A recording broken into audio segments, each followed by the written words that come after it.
سلامات على الجميع وإن شاء الله تكونوا بخير. معكم المدرس زين خليل، مدرس مادة العلوم في منصة سلامات التعليمية. وبهذا الفيديو رح نتابع سلسلة الوراثة، الدرس الثاني بعنوان الانقسام الخلوي. الانقسام الخلوي. وقبل ما نبدأ بالدرس نعمل مراجعة صغيرة للدرس الماضي، والأفضل أنك تشوف الفيديو الخاص بالدرس الماضي لأن كتير مهم لحتى نفهم هذا الدرس. وحكينا بالدرس الماضي أنه عندنا نوعين من الخلايا، خلايا حقيقيات النواة وخلايا بدائيات النواة. بالنسبة لحقيقيات النواة، المادة الوراثية فيها موجودة داخل النواة ومحاطة بغلاف نووي. أما بالنسبة لبدائيات النواة فالمادة الوراثية حرة داخل الهيولا، ما عندها نواة أصلا، فالمادة الوراثية موجودة حرة بالهيولا وغير محاطة بغلاف نووي. أيوة طيب تمام. طبعا مثال حقيقيات النواة هو خلايا الإنسان، النبات، الحيوان. أما مثال بدائيات النواة فهو خلايا الجراثيم. دراستنا اليوم رح ناخد مثالها هي خلايا الإنسان. يعني نحن عم نحكي بالتحديد عن حقيقيات النواة، ونرسم خلية صغيرة بتمثل لنا خلايا حقيقيات النواة أو خلايا الإنسان. وهذا هو شكل الخلية حقيقية النواة أو شكل خلية الإنسان، طالما نحن المثال اللي عم ندرسه هو خلايا الإنسان. وهذا الجزء بنسميه النواة. وحكينا بالفيديو الماضي إنه كل خلية من خلايا حقيقيات النواة فيها ضمن النواة المادة الوراثية، وهي المادة الوراثية متجمعة على شكل صبغيات، وهي هي الصبغيات. وهي الصبغيات نفسها هي عبارة عن خيوط من الدي ان ا. هي الخيوط مكتوب عليها بلغة خاصة بالخلية، هي اللغة أحرفها دي ان ا، مكتوب عليها تعليمات وأوامر خاصة بالخلية حتى تقوم بعملها. وكل تعليمة أو أمر موجود على هي الخيوط بنسميه مورثة. وعرفنا انه عدد الصبغيات عند الانسان 46 صبغة. طبعا اللي بيلاحظ انه انا هذا الرسم تقصدت اني ارسم 46 صبغة لانه اعتبرنا انه هي الخلية خلية انسان. بس اللي ما عرفناه عن هي الصبغيات انه تتواجد على شكل اشفاع. شو يعني اشفاع؟ اشفاع يعني ازواج، يعني ثنائيات. كل اثنين من ال46 صبغي بيشكلوا مع بعض ثنائي وبيقعدوا جنب بعض ومتعلقين ببعض. وطالما هنن 46 صبغي، كم شفع أو كم زوج بشكلوا من الصبغيات؟ 23 شفع أو 23 زوج أو 23 ثنائية. يعني أنا عندي كل اثنين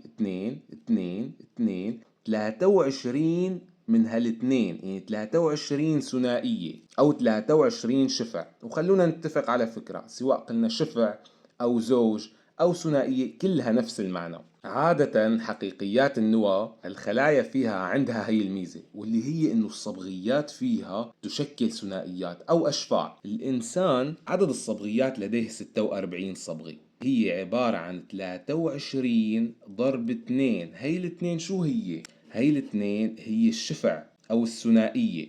23 من هالاثنينات. نرقم هاي الاثنينات منلاحظ انه عنا 23 ثنائية، يعني 23 ضرب 2 46 صبغة بالنسبة للإنسان. مثال تاني من الأمثلة اللي حكينا عنها بالدرس الماضي، الغراب حكينا انه عنده 80 صبغة، معناتها هي الصبغيات عنده عبارة عن 40 ثنائية، يعني 40 شفع. ناخذ مثال ثالث، البصل. حكينا عن البصل انه عدد الصبغيات لديه 16 صبغة. هي الصبغيات ال16 عبارة عن 8 ثنائيات، 8 أشفاع. 8 ضرب 2، الاثنين بتمثل الشفع. هي الصيغة اللي بتمثل إنه الصبغيات عبارة عن أشفاع بنسميها صيغة صبغية ثنائية. الصبغيات عبارة عن أشفاع أو ثنائيات أو أزواج، ودائما هي عبارة عن ثنائية ضرب عدد الثنائيات، نرمز لها 2 ضرب n. ال n بتختلف حسب نوع الكائن الحي وحسب العدد الصبغي، وهي ال N هي عدد الأشفاع أو عدد الثنائيات أو عدد الأزواج. فالصيغة الصبغية الثنائية نرمز لها 2n. لو كانت هي الصبغيات كل وحدة على حدة، يعني بشكل أفراد مفردات منفصلة عن بعضها وليست ثنائيات أو وليست أزواج، كانت رح تكون الصيغة الصبغية صيغة صبغية أحادية، وكنا رح نرمز لها 1N. رح نفترض جدلا إنه هي الصبغيات توضعت على شكل ثلاثيات، يعني كل 3 صبغيات متعلقين ببعض. كنا رح نسمي الصيغة الصبغية صيغة صبغية ثلاثية 3N. افترض جدلا انه هي الصبغيات توضعت على شكل رباعيات، كل 4 متعلقين ببعضهم، صيغة صبغية رباعية 4N. هذه هي الصيغة الصبغية، واللي بيهمنا منها هي الحالة الأشيع بين الكائنات الحية، واللي موجودة عند الإنسان واللي موجودة عند معظم الحيوانات والنباتات. الصيغة الصبغية الثنائية، الصبغيات عادة تقعد جنب بعض على شكل ثنائيات أو أشباع، وبنسميها صيغة صبغية ثنائية 2N. وهي الخلايا سواء عند الإنسان أو الحيوان أو النباتات بمرحلة من حياتها لازم عليها أن تزيد عددها أو تتكاثر. طيب ليش؟ شو الفائدة من إنه هاي الخلايا تزيد أعدادها؟ نعطي كم مثال. نمو الجسم عند الطفل لحتى يكبر ويطول، هذا الشي بيصير من خلال زيادة عدد خلايا جسمه. إذا انجرحت شي مرة بتلاحظ إنه الجرح بيسكر وبيختم من خلال تكاثر الخلايا أو ازدياد عددها، وهي الأسباب بيلزم على الخلايا إنها تزيد أعدادها بمرحلة من حياتها. طيب كيف بتزيد أعدادها؟ زيادة عدد الخلايا بصير من خلال عملية حيوية اسمها الانقسام الخلوي. الانقسام الخلوي يعني الخلية الوحدة بتنقسم بالنص، فبصير عنا خليتين. هاي الخلية الوحدة انقسمت بالنص فصار عندي خليتين، وبالتالي هي اسمها زيادة بعدد الخلايا. كان عندي خلية وحدة صار عندي خليتين، وطبعا قبل عملية الانقسام هي بتكبر الخلية لحتى تصير قد خليتين 2 بالحجم، وبعدها بتنقسم بصير عندي خليتين جدد منسميهم الخلايا البنات. الخلايا البنات. والخلية اللي انقسمت لحتى عطت الخلايا البنات منسميها الخلية الأم. الخلية الأم أو الخلية المنقسمة. طيب تمام، مفهوم لهون. لازم نفهم فكرة كتير مهمة، إنه دائما عدد الصبغيات بالخلية لازم يضل نفسه. يعني إذا عم نحكي عن خلايا الإنسان فيها 46 صبغة ضمن النواة، لازم الخلايا الجدد كمان يكون عند كل وحدة منهم 46 صبغة. إذا صار هذا الانقسام رح يروح الصبغيات كل نصف بجهة، يعني الخلايا الناتجة هي الخلية صار فيها 23 صبغة وهي الخلية صار فيها 23 صبغة. أكيد هذا الشي غير مقبول، بس الخلية ذكية كتير وبتعرف شو عم تشتغل، لهيك استباقا بتمر بمرحلة اسمها الطور البيني. الطور البيني. بهي المرحلة مو بس بيزداد حجم الخلية، كمان بيصير فيها عملية نسخ للصبغيات، وبيصير عندي فيها نسختين من الصبغيات. يعني بدال 46 صبغة اللي كانت موجودة بالخلية الأم صار عندي نسختين، يعني 2 ضرب 46 صبغة. أو إذا حبينا نذكرها ك 23 شفع لل 46 صبغة، قلنا انه هي عبارة عن 23 شفع، يعني 23 ثنائية، يعني 23 ضرب 2، فصار عندي نسختين من 23 ضرب 2، أو نسختين من 46 صبغة، صار عندي نسختين منه. هدول الصبغيات 46 أو الصبغيات 23 شفع أو 23 ثنائية صار عندي منهم نسختين. صار عندي منهم نسختين، وبعدها بيصير الانقسام، وبتروح كل نسخة من نسخ الصبغيات هي على خلية، والخلايا الناتجة أصبحت مشابهة للخلية الأم من حيث الشكل والحجم وعدد الصبغيات اللي هو 46 صبغة أو 23 شفع، ومشابهة كمان إلها بالصيغة الصبغية، لأنه حكينا رجعوا 23 شفع، يعني 23 ثنائية، يعني 2N. يعني 2N شكل مشابه للخلية الأم اللي هي كمان 2N 23 شفع أو 46 صبغي. وأهمية هذا الانقسام هو مثل ما ملاحظين زيادة عدد الخلايا. كان عندي خلية وحدة صار عندي خليتين، وبالتالي صار في زيادة لعدد الخلايا. والشي المهم اللي حافظ على العدد الصبغي وحافظ على الحجم والشكل هو الطور البيني اللي مرت فيه الخلية قبل الانقسام. صار فيه تضاعف لعدد الصبغيات. نسمي هذا النوع من الانقسام، غير انه انقسام خلوي، هو صح انقسام خلوي، لكن نوع خاص من الانقسام او نوع من الانقسام بنسميه الانقسام الخيطي. الانقسام الخيطي. ورح نعمل مراجعة صغيرة لأهم البنود عن الانقسام الخيطي.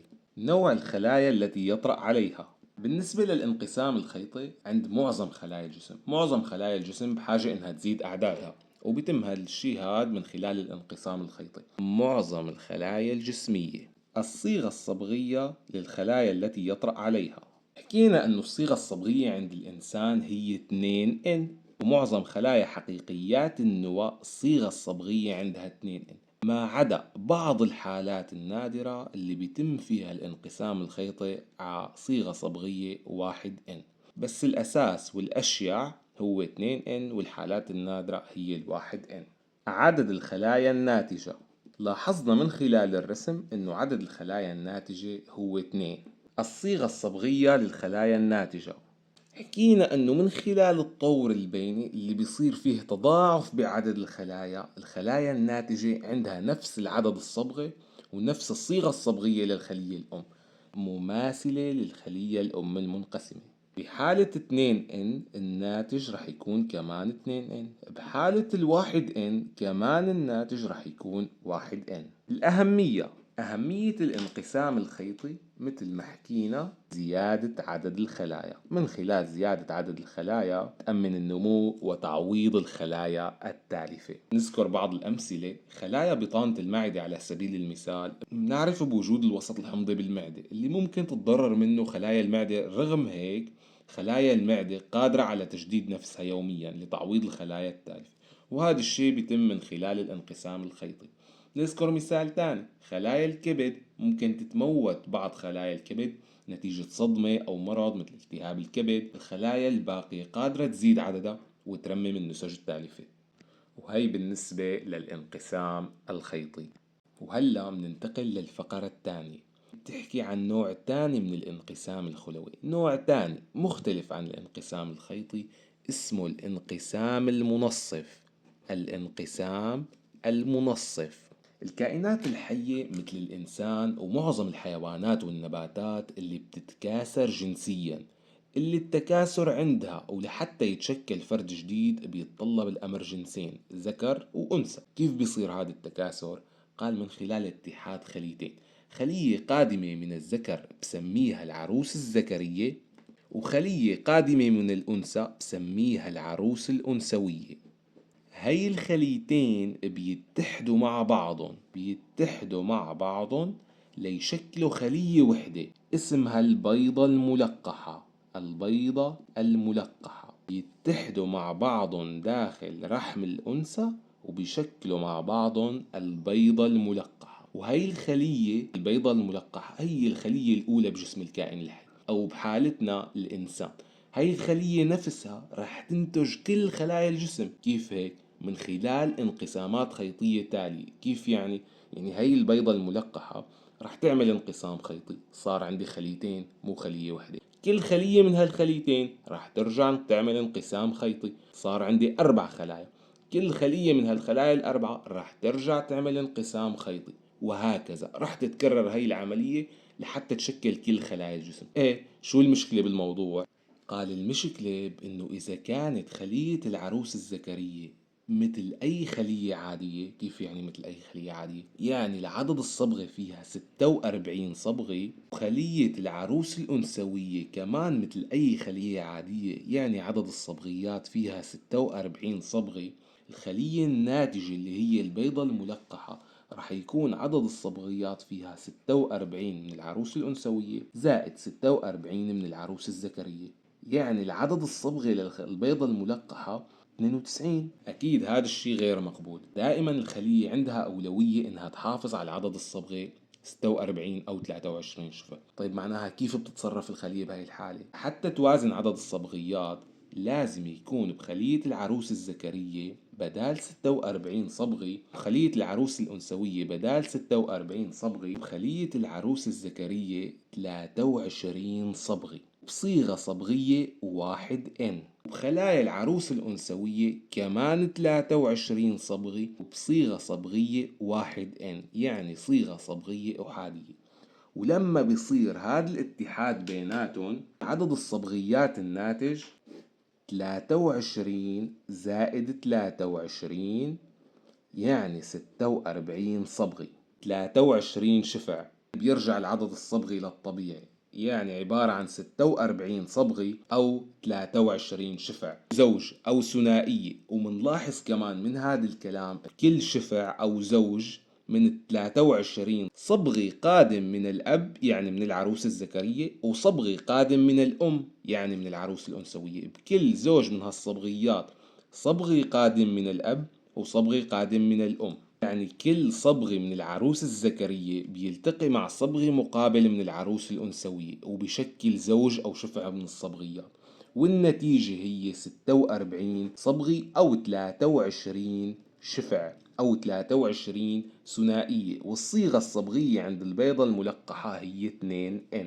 وهيك منحافظ على عدد الصبغة، والصيغة الصبغية رجعت 23 شفع أو 46 صبغة و2N. بس السؤال هو كيف ممكن الأعراس سواء الذكرية أو الأنثوية تكون صيغتها الصبغية 23 صبغة أو 1N يعني صيغة صبغية أحادية؟ ونحن بنعرف إنه الانقسام الخيطي بينتج عنه خلايا 46 صبغة أو 23 شفع يعني صيغة صبغية 2N.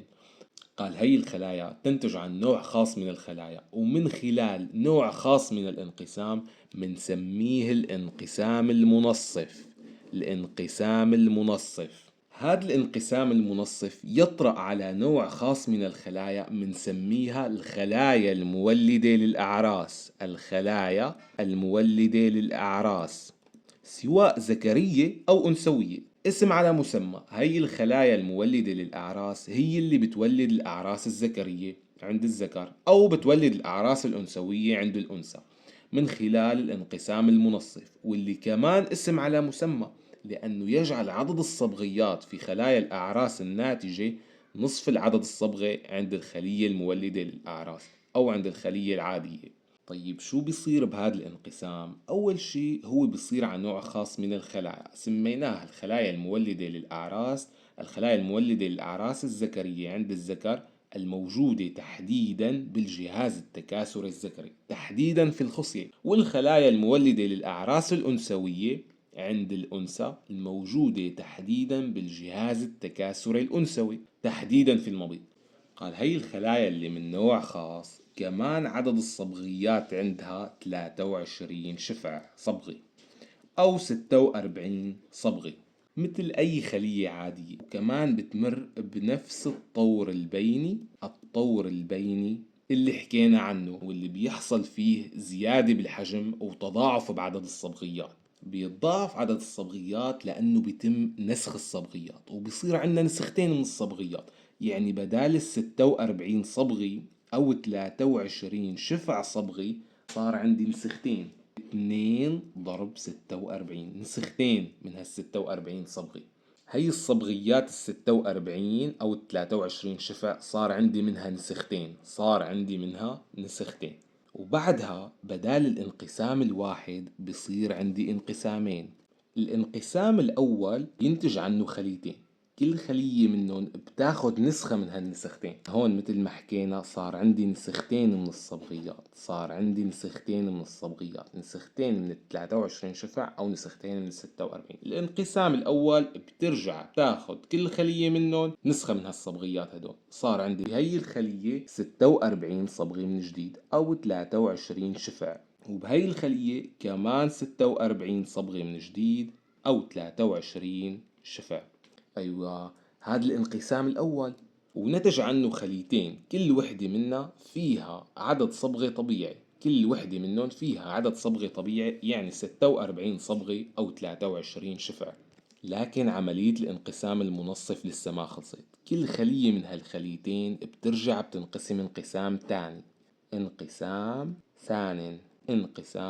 ثان. وكنتيجة العدد الصبغي بالخلايا الناتجة شو راح يكون؟ كل خلية أساسية أو قبل الانقسام الثاني كان فيها 46 صبغة أو 23 شفع. كل شفع أنا عندي صبغيين، فمن كل شفع صبغة بيروح للخلية الأولى وصبغة بيروح للخلية الثانية، صبغة بيروح للخلية الأولى وصبغة بيروح للخلية الثانية. يعني صار عندي أنا عدد الصبغيات بدال 46 23، وبدال 23 شفع لا صار عندي 23 فرد، يعني الصيغة الصبغية لهي الخلايا صارت 1N. 23 صبغي. 1N 23 صبغي. 1N 23 صبغي. 1N 23 صبغي.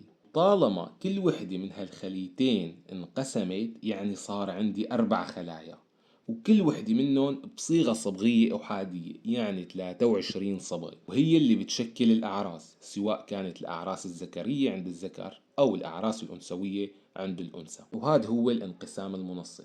نعمل مراجعة سريعة للانقسام المنصف، والمراجعة رح نعملها على نفس الصفحة اللي عملنا فيها مراجعة الانقسام الخيطي. الانقسام المنصف يطرأ على الخلايا. حكينا أنه الانقسام المنصف يطرأ على نوع خاص من الخلايا بنسميها الخلايا الجنسية الأم المولدة للأعراس. الصيغة الصبغية للخلايا التي يطرأ عليها. الخلايا الجنسية الأم المولدة للأعراس حكينا أنه الصيغة الصبغية مثل أي صيغة صبغية لخلية عادية يعني 2N. عدد الخلايا الناتجة لاحظنا أنه ينتج عنها 4 خلايا. الصيغة الصبغية للخلايا الناتجة نصف الصيغة الصبغية للخلية الأم، يعني كانت 2N صارت 1N، واللي هي نصف الصيغة الصبغية للخلية الأم. أهمية هذا الانقسام هو إنتاج الأعراس. طيب شو أهمية الأعراس؟ أهمية الأعراس مهمة في التكاثر عند حقيقيات النواة، وهيك صار عندنا مقارنة بين الانقسام الخيطي والانقسام المنصف. الانقسام الخيطي يطرأ على معظم الخلايا الجسمية، أما الانقسام المنصف يطرأ على نوع خاص من الخلايا بنسميه الخلايا الجنسية الأم المولدة للأعراس. الانقسام الخيطي الصيغة الصبغية للخلايا التي يطرأ عليها عادة مثل ما حكينا 2N، وبعض الحالات النادرة أو الخاصة 1N. الانقسام المنصف الخلايا الجنسية صيغة الصبغية 2N. عدد الخلايا الناتجة 2 بحالة الانقسام الخيطي، 4 بحالة الانقسام المنصف، لأنه ينتج عن انقسامين اثنين متتاليين. الصيغة الصبغية للخلايا الناتجة مماثلة للخلية الأم المنقسمة، أما المنصف اسم على مسمى، يعني نصف الصبغيات، نصف الصيغة الصبغية للخلية الأم. الأهمية الانقسام الخيطي أهميته زيادة عدد الخلايا سواء لتعويض الخلايا التالفة أو للنمو.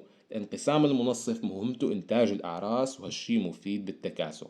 وهي هي كامل فكرة الانقسام الخلوي. وهلأ رح نرجع ونحكي عن الصبغيات عند الإنسان. نعرف إنه الصبغيات عند الإنسان مثل ما سبق وكررنا هي 46 صبغي، ومتوزعة على شكل 23 شفع، يعني 23 ثنائية أو 23 ضرب 2. هذا الكلام بينطبق سواء عند الذكر أو عند الأنثى، بس شو الاختلاف بين صبغيات الذكر وصبغيات الأنثى؟ وهذه هي صبغيات الذكر وهذه هي صبغيات الأنثى. منلاحظ التشابه الكبير بين صبغيات الذكر وصبغيات الأنثى. الاثنين 46 صبغي، الاثنين 23 شفع، الاثنين 23 شفع. بالكاد فينا نلاحظ فرق أصلا بيناتهم. الاختلاف موجود بالشفع رقم 23. بالشفع رقم 23 عند الذكر وعند الأنثى منلاحظ نمطين للصبغيات. عند الأنثى عندي صبغيين اثنيناتهم طوال، أما عند الذكر صبغي طويل وصبغي قصير. الصبغ الطويل بيناتهم منسميه إكس، أما الصبغ القصير منسميه واي. يعني عند الأنثى الشفع رقم 23 هو صبغي طويل يعني إكس إكس. عند الذكر عنده صبغي طويل صبغي قصير، يعني إكس للصبغ الطويل وواي للصبغ القصير. عند الذكر الصبغ رقم 23 اسمه إكس واي، أما عند الأنثى الصبغي رقم 23 اسمه إكس إكس. وهذا الشفع طالما هو المختلف بين الذكر والأنثى فهو اللي بيحوي DNA بتحمل مورثات، يعني أوامر أو تعليمات المسؤولة عن الصفات الجنسية الذكرية بحالة الذكر والصفات الجنسية الأنثوية بحالة الأنثى. فمنسمي الصبغيات بهذا الشفع، يعني الشفع رقم 23، الصبغيات الجنسية. ومثل ما لاحظنا إلها نمطين، يا أما صبغي طويل منسميه إكس، يا أما صبغي قصير منسميه واي. وعند الذكر الصبغيات الجنسية هي إكس واي، أما عند الأنثى الصبغيات الجنسية هي إكس إكس. طيب شو مشان بقية الصبغيات؟ بقية الصبغيات متشابهة عند الاثنين، معناها هي بتحوي DNA تحمل مورثات يعني أوامر مسؤولة عن صفات جسمية غير متعلقة بالجنس، مثل شو؟ مثل لون الجلد، مثل لون العيون أو الشعر. فمنسمي هي الصبغيات صبغيات جسمية، صبغيات جسمية، ومنرمز لها. طيب منعيد، يعني الصبغيات الجنسية إلها نمطين، نمط منرمز له X ونمط منرمز له Y. الصبغيات الجسمية ما في اختلاف بيناتها، كلها منرمز لها طيب تمام. من هذا الكلام إذا بدنا نسأل عن الصيغة الصبغية للذكر، منلاحظ إنه هو عنده 22 شفع، 22 ثنائية، 22 شفع أو 22 ثنائية من الصبغيات الجسمية. طيب 22 شفع أو 22 ثنائية كم صبغي؟ يعني 44 صبغي، وهي الصبغيات هي صبغيات جسمية، يعني 44 صبغي جسمي. طيب تمام. إضافة لل44 صبغي جسمي عندي لسه كمان شفع صبغيات جنسية، يعني لسه عندي إضافة لل44 صبغي جسمي عندي شفع، هو الشفع رقم 23 عبارة عن صبغيين، واحد منهم X والتاني Y، يعني إضافي لل44 عندي لسه XY. طيب تمام، هي بالنسبة لصبغيات الذكر. شو بالنسبة لصبغيات الأنثى؟ بالنسبة للصبغيات الجسمية فالأمر متشابه. كيف يعني؟ يعني كمان عندي 44 صبغي جسمي أو 22 شفع، 22 ثنائية. إضافة لل 44 صبغي جسمي عندي كمان شفع صبغي هو عبارة عن XX، هو الشفع الصبغي الجنسي.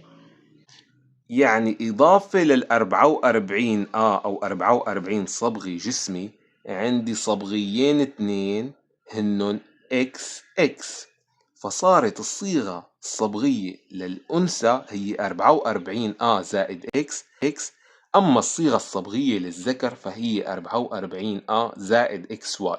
وبنرجع منعيد ومنذكر، معناها صبغي جسمي، XY عندي أنا نمطين للصبغيات الجنسية، يا أما X يا أما Y. الصبغ الجنسي الواحد يا أما بده يكون X يا أما بده يكون Y. بالنسبة للذكر الشفع يعني الثنائية من الصبغيات الجنسية هنن X و Y. بالنسبة للأنثى الثنائية الجنسية أو ثنائية الصبغيات الجنسية هي XX. طيب تمام. وبالحالتين سواء عند الذكر أو عند الأنثى مجموع الصبغيات 46 صبغي.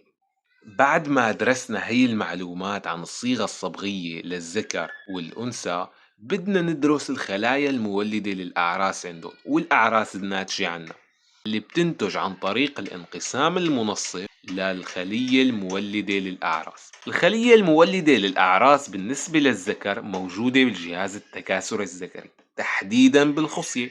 الخلية المولدة للأعراس بالنسبة للأنثى موجودة بالجهاز التكاثري الأنثوي وتحديدا بالمبيض. ورح نبدأ بدراسة الخلية الجنسية المولدة للأعراس الذكرية. هاي الخلية الجنسية المولدة للأعراس الذكرية هي مثل أي خلية عادية بالجسم، صيغتها الصبغية 2N، 2N يعني 44 44 صبغي جسمي زائد XY. حكينا أنه الشفع الصبغي عند الذكر هو XY، يعني تحديدا 46 صبغي مثل ما حكينا سابقا. طيب لحتى تنتج هي الخلية الأعراس الذكرية لازم تقوم بالانقسام المنصف، ولحتى تقوم بالانقسام المنصف بتمر بداية بالطور البيني. الطور البيني، بهذا الطور البيني بصير فيه تضاعف بعدد الصبغيات. هي 44 زائد XY انضربت ب2، صار عندي نسختين من نفس الصبغيات، صار عندي منهم نسختين، وهي هنن صبغيات الذكر. صبغيات الذكر صار عندي منهم نسختين بعد ما مرت هي الخلية بالطور البيني. يعني عدد الصبغيات اللي كان 46 صار 46 في منه نسختين ضرب 2. بتمر الخلية بعدها بالانقسام الأول ضمن الانقسام المنصف. الانقسام الأول بالانقسام الأول صارت الخلية خليتين، وهالنسختين كل نسخة منهم بتروح لخلية، يعني رجعت عدد الصبغيات 44A زائد XY، يعني 46 صبغة بهي الخلية، وهون كمان 44A زائد XY، يعني 46 صبغة بهي الخلية. بتمر لاحقا كل خلية من هالخليتين بالانقسام الثاني ضمن الانقسام المنصف، وهي هي الصبغيات ضمن هي الخلية وضمن هي الخلية بهذا المنظر، عبارة عن 46 صبغي أو 23 شفع رجعوا في كل من هي الخليتين الاثنين. هلا ضمن الانقسام المنصف الثاني، ضمن الانقسام الثاني بيروح كل صبغة من هالأشفاع هي، يعني أنا عندي 23 ثنائية، من كل ثنائية بيروح صبغة للخلية الأولى وصبغة للخلية الثانية. هون بهاي الخلية صار عندي 22 صبغي جسمي، وبهاي الخلية كمان صار عندي صبغي جسمي. من كل شفع من هاي الصبغيات الجسمية ال 22 صبغي راح للخلية الأولى وصبغي راح للخلية الثانية. ضل الشفع رقم 23 له نمطين، ضمن الشفع في نمطين للصبغيات، صبغي X وصبغي Y. فهي الصبغي X والصبغي Y واحد منهم رح يروح على خلية والتاني رح يروح على الخلية الثانية. هي الخلية فيها X وهي الخلية فيها Y، والخلية هي الثانية اللي كمان رح تقوم بالانقسام الثاني نفس الحالة صار عندها 22A زائد X 22A زائد Y. هي الأعراس، هنون الأربع خلايا. الانقسام المنصف نتج عنه 4 خلايا، هذا الانقسام المنصف نتج عنه 4 خلايا، كل خلية فيها نصف العدد الصبغي. كان بداية 44A زائد XY، صار بكل خلية 22A زائد Y أو 22A زائد X، وهون كمان نفس الحالة. صار بدال أشفاع مفردات، يعني صيغة صبغية أحادية. بهي الخلية صيغة صبغية أحادية 1N 1N 1N، وهي هي أعراس الذكر. طيب تمام، شو بالنسبة لأعراس الأنثى؟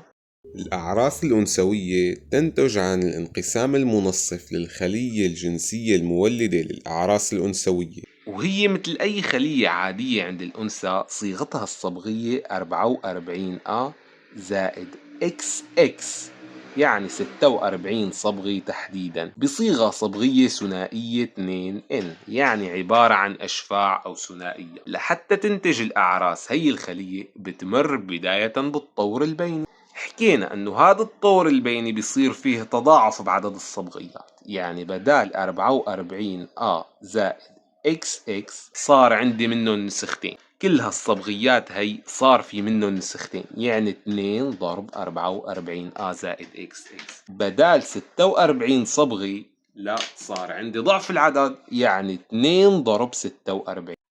وبعد مرور الخلية بالطور البيني بتبدأ بالانقسام الأول ضمن الانقسام المنصف. انقسام أول. بالانقسام الأول بعد نسخ الصبغيات بتروح نسخة منهم للخلية الأولى ونسخة منهم للخلية الثانية، يعني بترجع الصيغة الصبغية مثل العادية، مثل أي خلية عادية.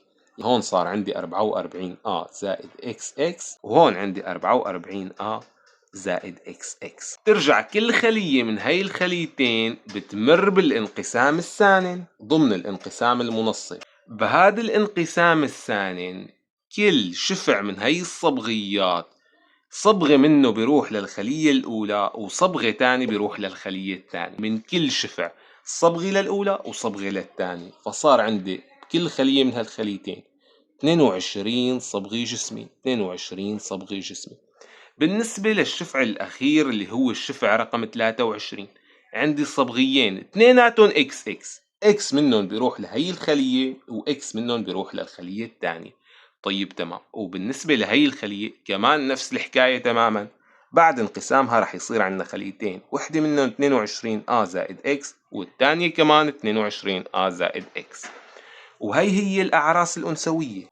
نتج عن الانقسام المنصف للخلية الجنسية المولدة للأعراس اللي صيغتها الصبغية 44A زائد XX 4 أعراس، كل وحدة منهم صيغتها 22A زائد X، وكل وحدة من هي الأعراس الأربعة صيغتها الصبغية أحادية. كيف يعني؟ الصبغيات هي موزعة على شكل مفردات أو آحاد، أو كل صبغة منفرد عن الآخر، يعني صيغة صبغية أحادية 1N. وهذا هو النمط الصبغي للعروس الذكرية. العروس الذكرية وإجباري الصيغة الصبغية فيها أحادية واحد إن، واحد إن دائما واحد إن.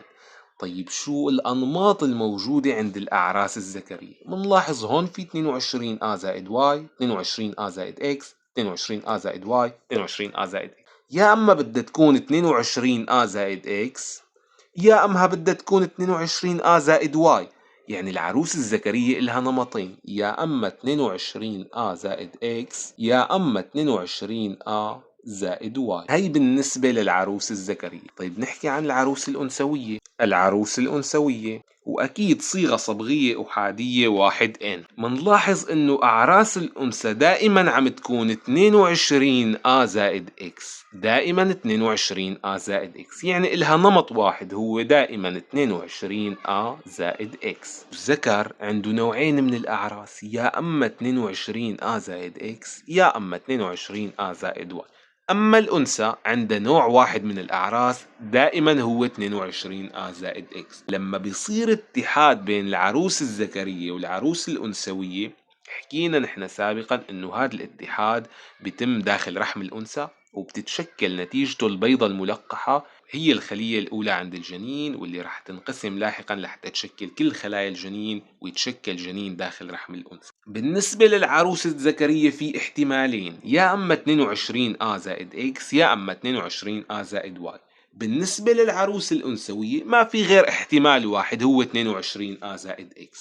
فهي العروس الأنثوية هي 22 آ زائد إكس، يا أما بدها تتحد مع ال 22 آ زائد إكس، وهذا الصبغي الإكس رح يتحد مع هذا الصبغي الإكس ويعمل شفع صبغي اسمه إكس إكس، هو الشفع الصبغي الجنسي اللي بيحدد جنس الإنسان. يا أما بدها تتحد مع ال 22 آ زائد واي، وبدها تتشكل بيضة ملقحة بالحالتين. بس شو الفرق بين هالحالتين؟ إذا كان الاتحاد بين 22 آ زائد إكس مع 22 آ زائد إكس رح تكون النتيجة 22 آ و 22 آ 44 آ. كل صبغة من هال 22 آ رح يلتقي مع صبغة من هال 22 آ ويشكل معه شفع، وترجع صيغة صبغية ثنائية 22 شفع أو 44 صبغة جسم. هي الصيغة الصبغية هي صيغة صبغية لأنثى، جنس المولود أنثى. أما إذا صار الاتحاد بين 22 آ زائد إكس مع 22 آ زائد واي، بالنسبة للصبغيات الجسمية نفس الحكاية 44 آ. أما بالنسبة للصبغيات الجنسية، هذا الصبغي الإكس رح يتحد مع هذا الصبغي الواي ويشكلوا الشفع الصبغي رقم 23 ويكون نمطه إكس واي. وهي الصيغة الصبغية هي صيغة صبغية لذكر، يعني جنس المولود ذكر. وهلأ منفتح الكتاب لحتى نحدد الأسئلة اللي ممكن تجينا من هذا الدرس. انقسام الخلية. بهي الفقرة تعطي الكائنات الحية باستمرار خلايا جديدة ممكن ننسأل فيها فسر أو ما أهمية تعطي الكائنات الحية باستمرار خلايا جديدة لتأمين النمو والتكاثر، وتفيد الخلايا الجديدة في تعويض الخلايا التالفة. يتم ذلك بفضل عملية حيوية أساسية تسمى الانقسام الخلوي. سؤال ما المقصود بالانقسام الخلوي هو سؤال مو كتير وارد انه يجي، لكن نحن رح نحطه من باب انه نشمل كل الافكار. الأرجح أنه يجي هذا السؤال على شكل اختر الإجابة الصحيحة، أو ممكن يجي على شكل ما أهمية الانقسام الخلوي. كمان الإجابة كامل الفقرة. نمطا الانقسام الخلوي. نمطا الانقسام الخلوي رح ندرسهم من خلال جدول المقارنة. الانقسام الخيطي والانقسام المنصف. يطرأ على الخلايا. بالنسبة للخيطي معظم الخلايا الجسمية، بالنسبة للمنصف الخلايا الجنسية المولدة للأعراس. الصيغة الصبغية للخلايا التي يطرأ عليها: انقسام الخيط 2N، الانقسام المنصف 2N. لكن بحالات خاصة قد يطرأ الانقسام الخيطي على ال1N، فبنحط الإجابتين 2N و1N. عدد الخلايا الناتجة 2 بالنسبة للخيطي، 4 بالنسبة للمنصف. الصيغة الصبغية للخلايا الناتجة بالنسبة للخيطي مماثلة للخلية الأم المنقسمة، يعني 2N 2N. إذا كانت 1N بتكون 1N. بالنسبة للانقسام المنصف نصف الصيغة الصبغية للخلية الأم، يعني إذا كانت 2N رح تكون الصيغة الصبغية للخلايا الناتجة 1N. بالأهمية بالنسبة للانقسام الخيطي زيادة عدد الخلايا، أما بالنسبة للانقسام المنصف إنتاج الأعراس. أنا رح أضيف بند جديد للمقارنة، وهو دور كل من الانقسام الخيطي والانقسام المنصف. بالنسبة للانقسام الخيطي النمو وتعويض الخلايا التالفة. بالنسبة للانقسام المنصف التكاثر. أو كمان ممكن نسأل فسر دور الانقسام الخيطي بالنمو وتعويض الخلايا التالفة. الإجابة زيادة عدد الخلايا. فسر دور الانقسام المنصف في التكاثر. الإجابة أهميته في إنتاج الأعراس. ننتقل لهي الفقرة الموجودة هون، واللي بتحكي عن خلايا بطانة المعدة وخلايا الكبد. هون ممكن يجينا السؤال فسر. تمتاز خلايا بطانة المعدة بالقدرة على تجديد نفسها يوميا. فسر. تكون خلايا الكبد قادرة على ترميم النسج التالفة نتيجة الصدمة والمرض خلال 3 إلى 4 أيام. الإجابة بالحالتين لتعويض الخلايا التالفة بفضل عملية الانقسام الخيطي. ممكن نسأل ما نوع الانقسام في كل من خلايا بطانة المعدة أو خلايا الكبد. طبعا الإجابة بالحالتين الانقسام الخيطي. لازم دائما نتذكر إنه الانقسام الخيطي بيصير على معظم الخلايا الجسمية، أما الحالة الخاصة اللي هي الانقسام المنصف بيصير على الخلايا المولدة للأعراس. وهون كمان ممكن نسأل نفس السؤال بالنسبة للخلايا المولدة للأعراس الذكرية والخلايا المولدة للأعراس الأنثوية. ما نوع الانقسام؟ بهالحالة هي الانقسام المنصف. كمان ممكن نسأل عن موقع هي الخلايا. بالنسبة لهذا المخطط فهو مخطط كتير مهم، لازم نكون فهمانينه. طبعا الشرح ضمن الفيديو كان كافي لحتى نفهم هذا المخطط، بتمنى تطلعوا عليه.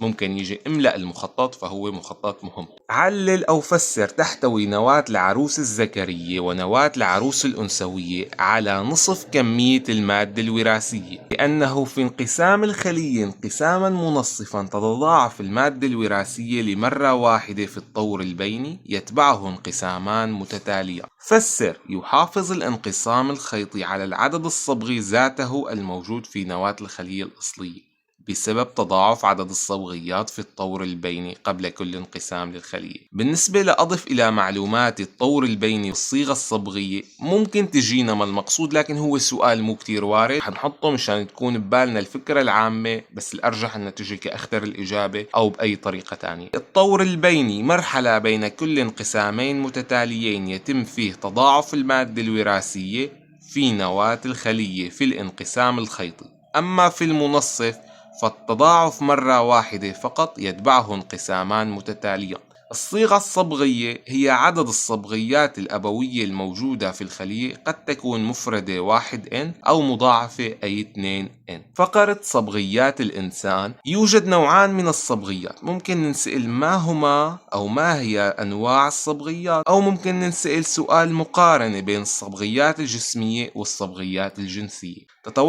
الصبغيات الجسمية تتوضع بشكل أشفاع أزواج تتماثل عند الذكر والأنثى، وهي الكلمة الأهم، ونرمز لها بأ. صبغيات جنسية تختلف عند الذكور عنها عند الإناث. ممكن يسألني سؤال اكتب أو قارن الصيغة الصبغية لذكر الإنسان والصيغة الصبغية لأنثى الإنسان. الذكر XY زائد 44A يعني 46 صبغة، الأنثى XX زائد 44A يعني 46 صبغة. بالنسبة لهذا المخطط ممكن يجينا املأ الفراغات أو اذكر الخلايا الناتجة عن الانقسام المنصف لخلية جنسية مولدة للأعراس الذكرية 2N. احنا لازم نملأ هذا المخطط. طبعا كان شرحنا كامل لهي الفكرة ضمن الفيديو. يعطي ذكر الإنسان مثل ما حكينا سابقا نمطان من الأعراس 22A زائد X و 22A زائد Y. أما الأنثى يطرأ الانقسام المنصف لدى الأنثى على الخلية المولدة للأعراس الأنثوية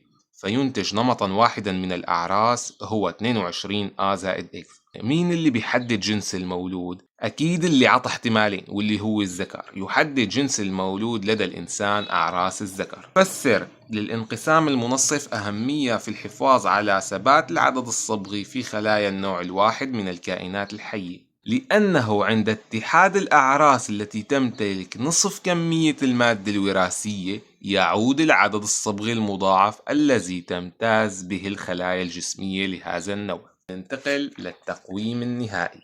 أولا أضع إشارة صح أدنى نوع الانقسام المناسب لكل من العمليات الحيوية الآتية. دائما ذكرنا تكوين الأعراس والتكاثر خاص بالانقسام المنصف، فيما عدا ذلك دائما انقسام خيطي. النمو انقسام خيطي، ترميم الكسور العظمية انقسام خيطي، تكوين الأعراس انقسام منصف. املأ المخطط الآتي بالصيغة المناسبة لكل خلية ناتجة عن الانقسام. الانقسام الخيطي الخلية الأم 2N والخلايا الناتجة الاثنين كل وحدة منهم مماثلة للخلية الأم يعني 2N 2N. الانقسام المنصف الخلية الأم 2N الخلايا الأربعة الناتجة نصف الصيغة الصبغية يعني 1N لكل خلية. ثالثا اختار الإجابة الصحيحة في كل من العبارات الآتية. 1. إذا كان عدد الصبغيات في خلايا الحصان الجسمية F صبغيا وكان عدد الصبغيات في الأعراس الذكرية 32 صبغيا فكم يساوي F؟ بهذا السؤال لازم نفهم فكرة إنه دائما الأعراس فيها نصف العدد الصبغي لأي خلية جسمية أو للخلية المولدة للأعراس أو لأي خلية جسمية. ليش؟ لأنها ناتجة عن الانقسام المنصف اللي بيعمل عدد الصبغيات نصف العدد الطبيعي للخلايا الجسمية أو للخلية الأم المولدة للأعراس. طبعا هو عم يسألني عن عدد صبغيات الخلايا الجسمية وعطاني عدد صبغيات الأعراس، ونتيجة الانقسام المنصف الأعراس بيكون فيها نصف العدد الصبغي، يعني الأعراس الذكرية فيها نصف العدد الصبغي، فمعناتها الخلايا الحصان الجسمية فيها ضعف صبغيات الأعراس الذكرية أو الأعراس بشكل عام. F تساوي ضعف يعني 2 عدد صبغيات الأعراس، 2 ضرب 32 64 صبغي، والإجابة 64 صبغي. إذا كانت الخلية الكبدية لحيوان ما تحتوي على 40 صبغي فإن عدد الصبغيات في البويضة العروس الأنثوية يكون مثل ما حكينا البويضة أو العروس فيها نصف عدد الصبغيات نتيجة الانقسام المنصف. العروس الأنثوية فيها نصف عدد الصبغيات لأي خلية عادية أو للخلية الأم المولدة للأعراس أو لأي خلية عادية جسمية. إذا كانت 40 صبغي تحتوي الخلية الكبدية واللي هي خلية جسمية معناتها نصف 40 نصف ضرب 40 الإجابة 20 صبغي. إجابة 20 صبغي. أعطي تفسيرا علميا لكل مما يأتي. تمتلك العروس نصف المادة الوراثية بفضل الانقسام المنصف الذي يطرأ على الخلية الأم المولدة للأعراس. 2. يحدد الذكر جنس المولود لدى الإنسان. الإجابة لأنه يعطي نمطين من الأعراس. 3. الصيغة الصبغية للخلايا الناتجة عن الانقسام الخيطي مماثلة للصيغة الصبغية للخلية الأم بسبب تضاعف عدد الصبغيات في الطور البيني قبل كل انقسام للخلية. 5. إذا انقسمت خلية في ورقة نبات ما عدد صبغياتها 12 صبغيا. دائما لازم نعرف انه اي خلية فيما عدا الخلية المولدة للأعراس او انتاج الأعراس فالانقسام اللي بتخضع له هو انقسام خيطي. ما نوع الانقسام في هذه العملية؟ مثل ما سبق وذكرنا انقسام خيطي طالما هي ما خلية مولدة للأعراس وما نتيجة انتاج أعراس، يعني هي خلية جسمية بالتالي انقسام خيطي. كم عدد الخلايا الناتجة عن هذا الانقسام؟ خليتين مثل ما سبق وذكرنا. ما عدد الصبغيات في كل خلية من الخلايا الناتجة عن هذا الانقسام؟ مماثلة لعدد صبغيات الخلية الأم المنقسمة، يعني 12 صبغي رح تكون الإجابة كمان 12 صبغي للخلايا البنات. وهذا كان درسنا لليوم، إن شاء الله تكونوا استفدتوا منه وفهمتوا الدرس منيح وأعلى العلامات يا رب، وموفقين جميعا وسلامات على الجميع.